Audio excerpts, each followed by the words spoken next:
जन्माष्टमी आने वाली है, तो इस वीक में जो सारे वीडियोस अपलोड करूंगी वो जन्माष्टमी के प्रसाद के वीडियोस ही होंगे।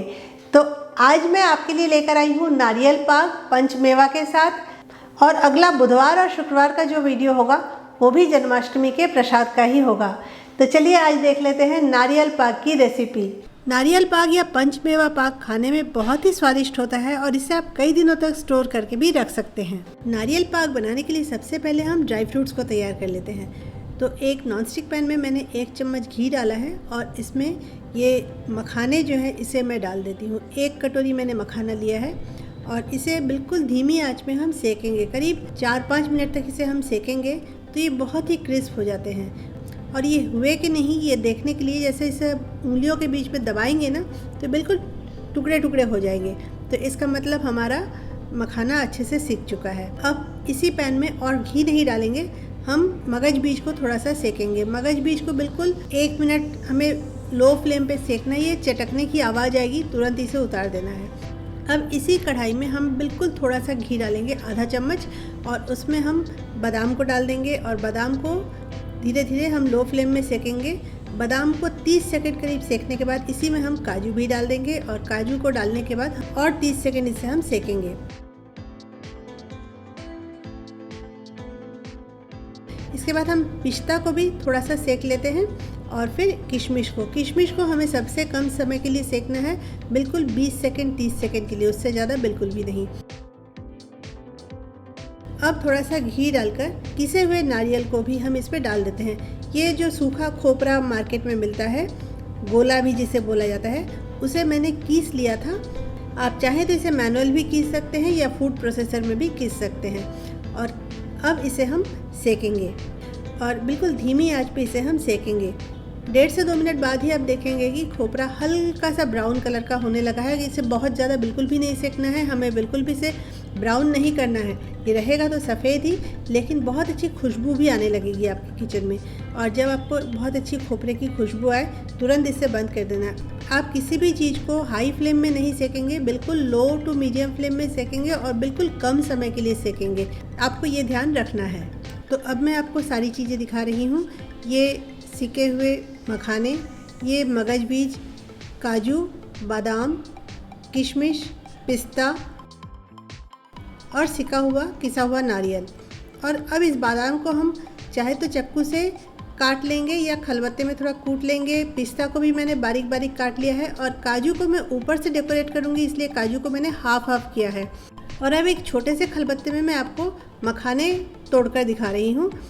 मखाने बहुत क्रिस्प हैं, इसलिए इस पत्थर के खलबत्ते में थोड़ा सा इसे हम कूटेंगे तो ये एकदम टुकड़े टुकड़े हो जाएंगे। अगर आपके पास खलबत्ता ना हो तो आप इसे चक्कू से भी छोटा छोटा टुकड़ा कर सकते हैं। तो ये हो गई सारी तैयारी पंचमेवा पाक कह लीजिए या नारियल पाक कह लीजिए उसकी। अब एक ट्रे को हम ग्रीस कर लेते हैं, इस पर अच्छे से घी लगा लेते हैं और इसे रेडी करके रखते हैं और हम चाशनी बनाएंगे। खोपरा मैंने 1 गोला पूरा लिया था और काफ़ी बड़ा गोला था। मैं यहाँ 2 कप शक्कर की चाशनी बना रही हूँ। 2 कप शक्कर मैंने लिया है और 1 कप से थोड़ा कम पानी मैंने डाला है।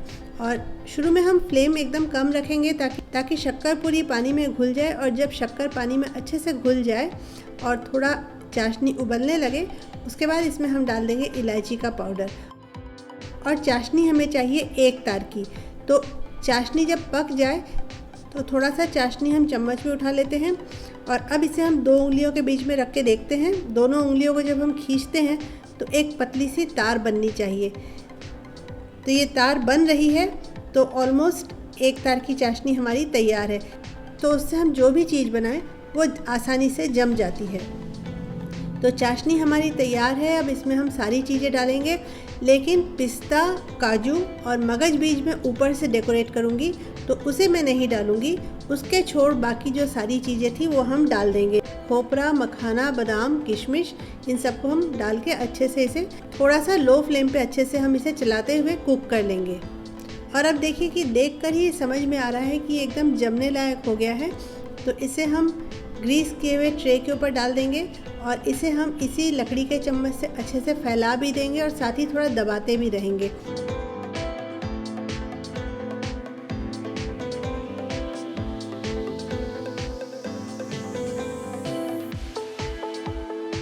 और अभी ये जब गरम है इसी समय ही हम इसके ऊपर काजू को हमें जैसा भी पैटर्न में लगाना है वैसा लगा देंगे। और उसके बाद उसके ऊपर से हम डाल देंगे बारीक कटा हुआ पिस्ता, क्योंकि ग्रीन कलर का पिस्ता इसमें बहुत अच्छा दिखता है। और उसके बाद हम डाल देंगे मगज के बीज, और मगज बीज डालने के बाद उसको भी हम इस स्पैटुला से अच्छे से दबा देंगे ताकि ये सारी चीज़ें पाग पर अच्छे से चिपक जाए। और इसे अब हम थोड़ा सा 10 मिनट ठंडा होने देंगे। 5 से 10 मिनट में ये सेट तो हो जाता है लेकिन एकदम कड़ा नहीं होता है। तो इस समय ही इसे हम चाकू से काट कर इसमें एक निशान बना देंगे। अभी हम इसे काट कर निकालेंगे नहीं, सिर्फ चाकू से काट कर निशान बना देंगे ताकि बाद में जब ये ठंडा हो जाए तब हम इसको वहीं से टुकड़े कर लें। और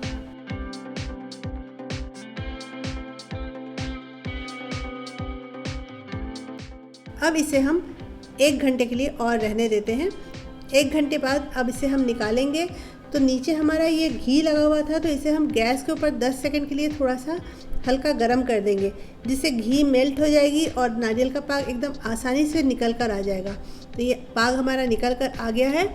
और अब इसे हम जहाँ से हमने निशान किए थे वहीं से चाकू से और थोड़ा काट लेंगे तो बहुत आसानी से हमारा नारियल पाग या पंचमेवा पाग, आप जो भी चाहे इसे कह सकते हैं, बहुत अच्छे से कट जाएंगे।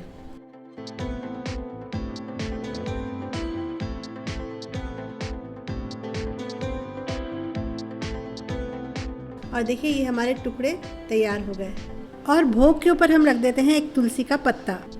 अगर आपको मेरी आज की रेसिपी पसंद आई हो तो प्लीज़ लाइक करना बिल्कुल मत भूलिएगा और अपने फ्रेंड्स और फैमिली और सभी के साथ शेयर करना भी बिल्कुल मत भूलिएगा। और अगर आप मेरे चैनल पर नए हैं तो सब्सक्राइब करना बिल्कुल मत भूलिएगा और सब्सक्राइब करके बेल बटन को ऑल नोटिफिकेशन के लिए ज़रूर सेट कर दीजिएगा ताकि आपको पता तो चले कि मेरा अगला वीडियो कौन सा आया है। और फिर हमारी होगी एक और मुलाकात एक और नई रेसिपी के साथ। तब तक के लिए बाय बाय।